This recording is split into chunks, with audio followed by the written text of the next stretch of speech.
স্ক্রিনে যে মহাব্বতের নকশাটি দেখতে পাচ্ছেন, এই সম্পূর্ণ আমলটি আমি আপনাদেরকে বলেছিলাম। ইনশাআল্লাহ আপনারা যদি শিখতে চান তো কমেন্ট করবেন।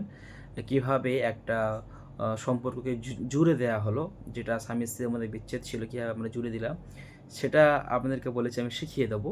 তো সেটা শেখার জন্য আপনারা অনেকে মেসেজ করেছিলেন যে হুজুর আমি শিখতে চাই।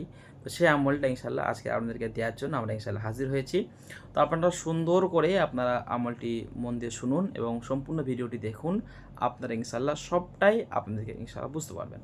সম্মানিত হাজিরিন, আমি আমলিয়া তদবির শিক্ষা কোর্স থেকে হাফেজ সানাউল্লাহ। আশা করছি আপনারা ভালো আছেন, সুস্থ আছেন।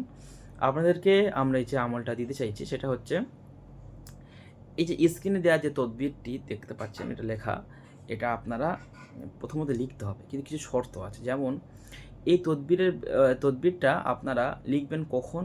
একটা মাত্র সময় আছে, এটা ফজরের নামাজের পর। সেটা হতে হবে সোম অথবা বৃহস্পতিবার, দুটো দিনের মধ্যে।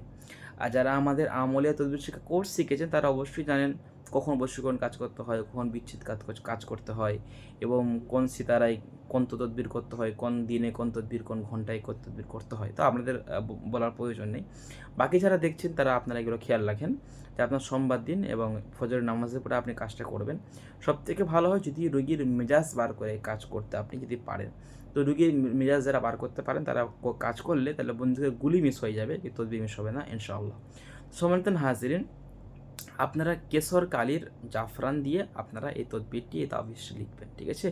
কেশর কালি জাফরান বা হুজুর কোথায় পাবো, অনেক দাম, হ্যান ত্যান, বা কীভাবে তৈরি করবো, যদি বাজারে যেগুলো পাওয়া যায় সেগুলো নকল। হজরত আলহামদুলিল্লাহ আমরা বহুত মেহনত করে আপনাদের বাড়িতে আমরা এখন কেশর কালি জাফরান তুলে দিচ্ছি, যেটা মেটালের কলম এবং কালি। পারলে আমাদের কাছ থেকে পারচেস করতে পারেন, সেটা নাম্বার অসুবিধা নেই। আচ্ছা, মূল বিষয় হচ্ছে যে আপনারা এটা সুন্দর করে কেশর কালি জাফরানে লিখতে হবে, এটা শর্ত, ঠিক আছে? লেখার পরে আপনি এটা প্রথমত 2 পিস লিখবেন। 2 পিস লিখে আপনি তাবিজ যখন লেখা কমপ্লিট হয়ে যাবে, আপনি দেখুন এইটা পরে ওখানে ফু দেবেন।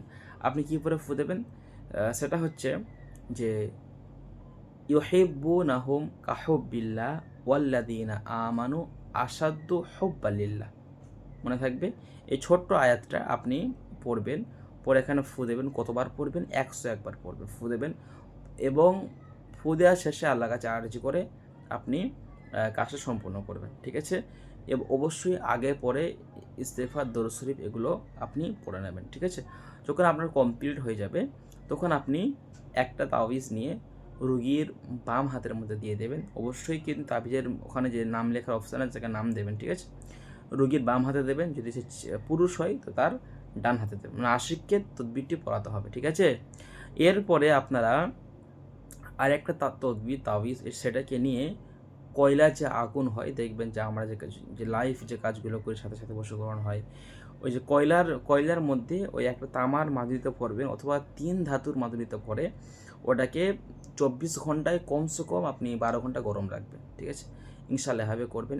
মাত্র 11টা দিন সময় দেবেন। আপনার স্ত্রী, আপনার মহাব্বতের মানুষ অবশ্যই বৈধ হতে হবে, সে ইনশাআল্লাহ আপনার কাছে আসতে বাধ্য হবে।